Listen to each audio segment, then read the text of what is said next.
Ai, Bárbara, como assim? Flávio vai ser candidato? Bárbara, Flávio candidato, como assim? Isso é real? Então, é. Meu Deus, sua louca! Como que você pode estar tão calma? Meu Deus, o mundo enlouqueceu. Desisto de política. Então, é assim que você se sentiu nas últimas 48 horas? Então separa a pipoca, porque esse vídeo é todinho pra você.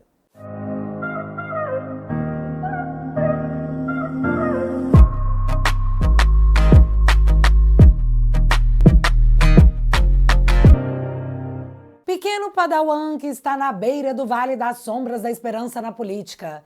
Deixa eu te contar o que eu acho que você não pegou até aqui. O Supremo Tribunal, através da figura do imperador, Vossa Majestade Absoluta Alexandre, avançou em cima do Bolsonaro a conta-gotas. Inquérito das fake news, inquérito das milícias digitais, faz busca e apreensão em influenciador, em jornalista, e não tivemos reação. E calma, a falta de reação não foi nossa. Foi o nosso Congresso, absolutamente refém de seus próprios crimes, que decidiram que não valia a briga. Afinal, um inquérito que estava parado poderia do nada começar a andar. Mas o Alexandre escalou, e aí ele foi para cima de parlamentares. E a reação praticamente continuou sendo nenhuma. Foi pra cima de policiais, generais, e o silêncio ensurdecedor até da própria corporação incomodou bastante. Foi pra cima de idosos, mães de crianças pequenas que ousaram pichar uma estátua com batom. Foi pra cima do apoiador comum, tacou medo na população, aumentou o medo dos parlamentares, principalmente dos senadores. E nada, galera, não teve nenhuma reação. Por fim, prenderam o Bolsonaro sobre o olhar perplexo do povo que não possuía instrumentos e, cansado de tentar lutar sozinho e ser perseguido por isso, a população se calou. A prisão do presidente Bolsonaro saiu barata demais para Alexandre, barata demais para o Lula. Há quase um ano, o presidente da Câmara, outro refém de suas próprias atitudes, o senhor Hugo Mota. E tem vídeo aqui no canal explicando por que o Hugo Mota não pauta a anistia. Depois vai lá e assiste porque é bem esclarecedor. Está sentado em cima da pauta que é extremamente cara à direita. E olha, nós esperamos pacientemente porque acreditávamos que político ainda tinha palavra, mas agora nem isso eles têm. O centro ficou animadíssimo porque Bolsonaro estava emparedado, jogado na prisão por um crime que não cometeu, silenciado há meses numa estratégia que impediu sua autodefesa e tentou promover o esquecimento de seu nome. O centro então se viu com uma oportunidade única. Seremos nós os heróis que livrarão o país do Lula. O nome já estava consolidado: Tarcísio. E antes de eu continuar, eu preciso deixar uma coisa muito clara. Tarcísio é um homem honrado e conta com o apoio absoluto do presidente Bolsonaro. O que eu sei que também é recíproco. E isso não é achismo, é fato. Mas voltando, Tarcísio não é apenas o nome do centro que tenta flertar com a direita. Tarcísio também é o candidato que agrada os ministros da Suprema Corte porque ele possui sim uma postura moderada. Ele é menos explosivo, menos ideológico e mais aberto ao diálogo com o contraditório. E aqui eu não estou tecendo elogios, eu estou fazendo uma descrição do que é o Tarcísio.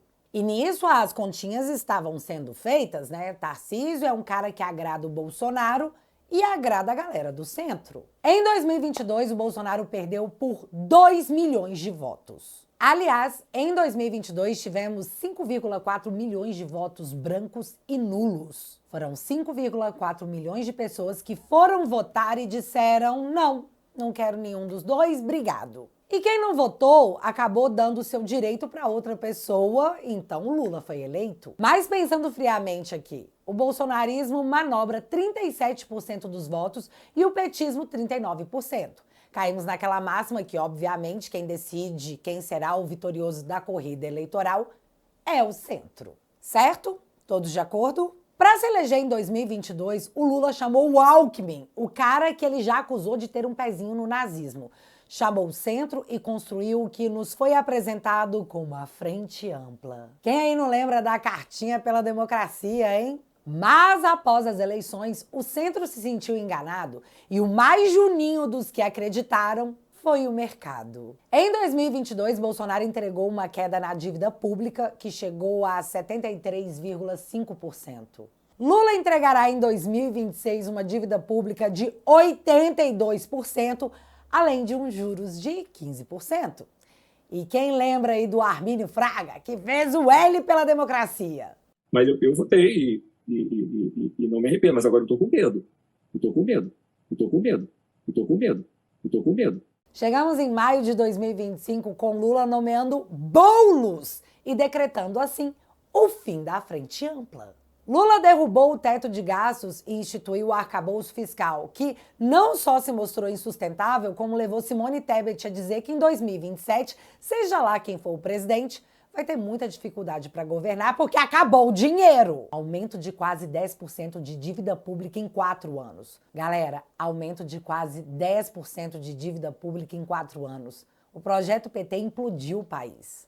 Não tem mais voto de confiança. E é nesse contexto que voltamos ao protagonista desse vídeo, Flávio Bolsonaro. Flávio assistiu o pai ser preso, os aliados perseguidos, o irmão tendo que se exilar, a Suprema Corte avançando para cima de qualquer pessoa com expressão que defendesse o nome Bolsonaro. E eu acho que muita coisa deve ter mudado na cabeça desse cara desde a lava-toga. Mas, até quarta-feira passada, tínhamos o seguinte cenário. Bolsonaro preso e incomunicável num processo considerado por grande parte da população como um processo político. O fim do projeto Bolsonaro. Tínhamos também o Centrão comemorando o fato que Tarcísio, nesse cenário, estaria eleito, afinal carregaria consigo os votos bolsonaristas e o voto do centro contra o Lula, que implodiu qualquer possibilidade de esconder que ele era um radical maluco. Tínhamos o mercado surfando essa onda de que em 2026 elegeriam o seu cara. Então estavam segurando as pontas, eles tinham um bom plano. E no meio disso, tínhamos não apenas Flávio, mas todos nós assistindo a corrida eleitoral começar sem que pudéssemos palpitar. Bolsonaro preso e chantageado. Ou anuncia logo o candidato ou esquece a anistia. Como se pudéssemos confiar que Bolsonaro anunciaria o candidato e o centro ia cumprir sua palavra. E aqui 2 coisas valem a pena serem lembradas. A primeira é o Ciro Nogueira anunciando que Tarcísio ou Ratinho poderiam unir a direita, já que Bolsonaro estava inviabilizado. A segunda é que Bolsonaro pode migrar para a prisão domiciliar apenas após as eleições, na avaliação dos próprios ministros. E o mais incrível é que a matéria nem se constrange em dizer que isso se daria para evitar interferências de Bolsonaro no pleito eleitoral. Eu ouvi muito nos últimos dias que o Bolsonaro estava acabado, que o bolsonarismo estava morto e que agora era a vez de um nome diferente, um nome de centro, que iria unir a direita com o legado dos votos bolsonaristas. Tentaram te fazer acreditar que o Bolsonaro não poderia fazer mais nada, mas ele podia. Bolsonaro anuncia Flávio Bolsonaro como candidato. E aí, vocês vão votar anistia agora? De uma hora para outra, o Bolsonaro passou de chantageado a chantageador. Se não houver uma mobilização do centro, juntamente com o bolsonarismo, para se aprovar a anistia e tirar da cadeia idosos, mulheres, jovens, policiais, generais e o presidente Bolsonaro, Flávio se manterá na disputa e o resultado será. Tá bom? Nem eu nem vocês. Afinal, o bolsonarismo precisa do centro e o centro precisa do bolsonarismo. E eu vou um pouco mais além.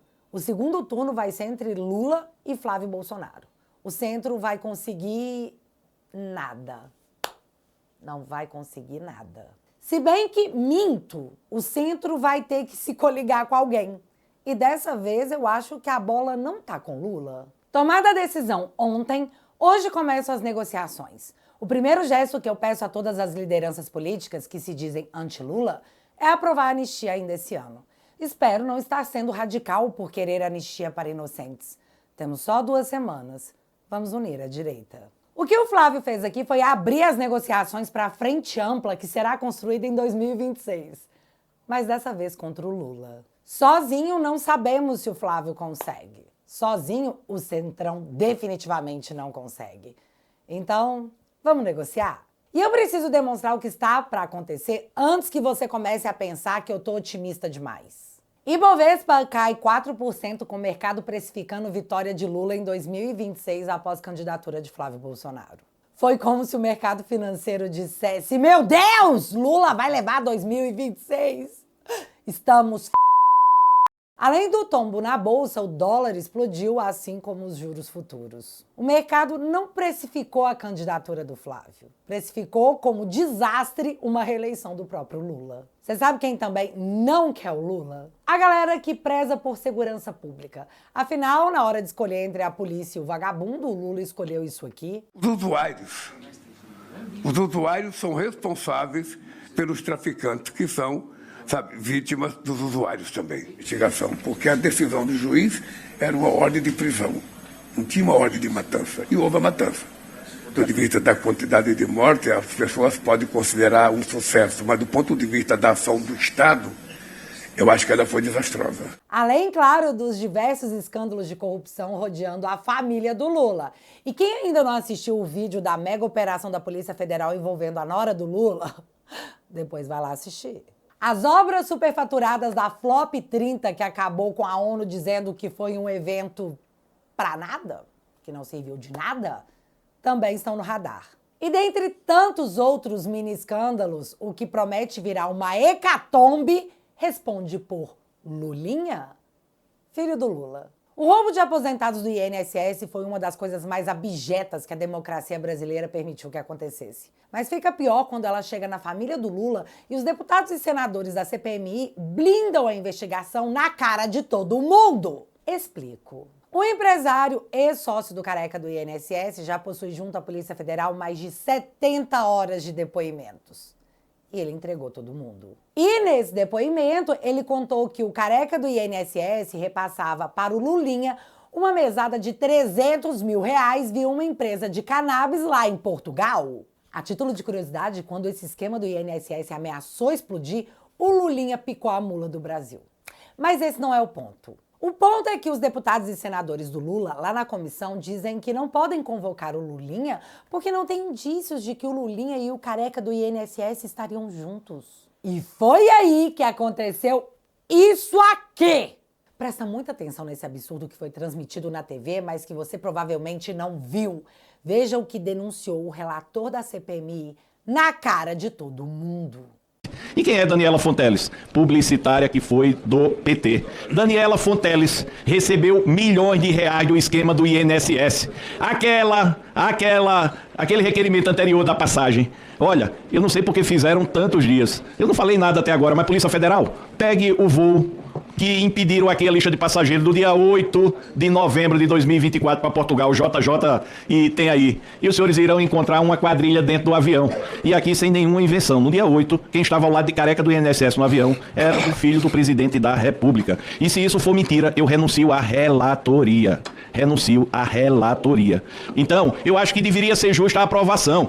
Pena, mas a senhora Daniela Fonteles é que liga diretamente o filho do presidente da República, o senhor Fábio Luiz, ao senhor careca do INSS. Então, nós estamos dando o caminho. Para mim, pouco importa. Eu estou apenas dizendo, foi a primeira vez, nunca passei para a imprensa, nunca disse a ninguém. O senhor careca do INSS está diretamente ligado ao senhor Fábio Luiz, filho do presidente da República. O relator afirmou que se quebrasse o sigilo do voo tal, ele detalhou que voo seria esse, iriam encontrar o Lulinha e o careca do INSS voando juntos para Portugal. Mas a base do governo impediu que essa quebra de sigilo, que provaria o envolvimento do filho do Lula com o careca do INSS, acontecesse. E agora eles ficam dizendo que não tem prova. Provas que eles impedem que sejam reveladas. Mas a quebra desse sigilo é questão de tempo. E esse caso está prestes a explodir bem na cara do Lula em mais um mega esquema de corrupção, dessa vez lesando idosos, crianças e deficientes. E vai ficar bem ruim se aliar a isso aí ano que vem, né? Ano eleitoral. Outra coisa, o centro está sendo caçado pela Suprema Corte, que muitos dizem, eu tenho que dizer isso para não ser processada, está governando junto com o Lula. O União Brasil, do Davi Alcolumbre, além do próprio Davi Alcolumbre, estão no epicentro dessa treta das emendas parlamentares tocadas por Flávio Dino, amigo do Lula. E a mídia? Bom, a mídia, após apoiar todo o mega poder concentrado na Suprema Corte para perseguir Jair Messias Bolsonaro, agora está chocada porque a Suprema Corte se recusa a voltar para a caixinha. Foi uma semana em que a mídia inteira, em peso, com exceção do Reinaldo Azevedo, que defendeu publicamente que o Supremo continue aumentando seus próprios poderes para combater os golpistas imaginários. Veja bem, violar a democracia para salvar a democracia. Em alto e bom som. Quem salvou a democracia brasileira nos últimos 7 anos? Supremo Tribunal Federal. Tem um pouco de decência argumentativa. Supremo Tribunal Federal. Ah, vai até quando? Enquanto houver ameaça. Enquanto houver ameaça. O Brasil foi a única democracia do mundo em que a extrema-direita golpista chegou ao poder e a democracia se conservou. Gente, vocês conseguiram perceber que o Reinaldo Azevedo tá usando o mesmo discurso do período militar? Período militar que ele tanto critica? Tipo, não, a gente vai manter tudo isso aqui por causa da ameaça comunista. Agora tá assim, vamos manter isso aqui por causa da ameaça bolsonarista. Os caras estão sem medo de serem ridículos. Que patético. Mas enfim, tirando o Reinaldo, a mídia desceu o pau na Suprema Corte, que literalmente deu de ombros. Tô nem aí. Na Folha, a matéria, de guardião à suprema exceção, dizendo que o Gilmar Mendes alterou a legislação e que o Supremo se iguala a quem tenta ficar acima da lei. No O Globo, a matéria conta que o devaneio napoleônico de Moraes atesta que STF foi longe demais. Chamou Xande de Napoleão. E o que eu quero mostrar com tudo isso é que o cenário que se avizinha tem cara de cavalo de pau mesmo. Voltando novamente ao anúncio da candidatura do Flávio, que fez o mercado tremer nas bases com a reeleição do Lula, que agora terá que lidar com o desânimo generalizado, com um dólar alto, um juros alto, com estatais quebrando, com esquemas de corrupção estourando em sua cara e com o pleno assistencialismo, não o pleno emprego. Ah, e sem dinheiro para bancar isso tudo.